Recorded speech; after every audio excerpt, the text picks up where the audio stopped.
How to pick up auto update timer on Steam. Hello everyone, and welcome to the new video. In today's video, I will show you how you can set a timer when you want your games to be updated.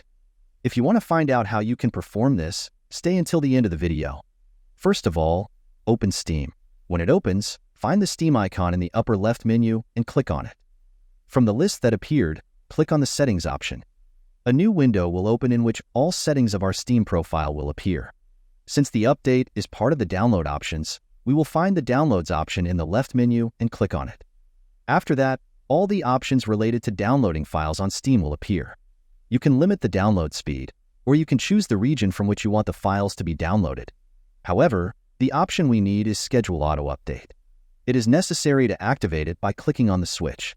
After that, an option will appear in which we can choose in which time range we want updates for our games to be downloaded.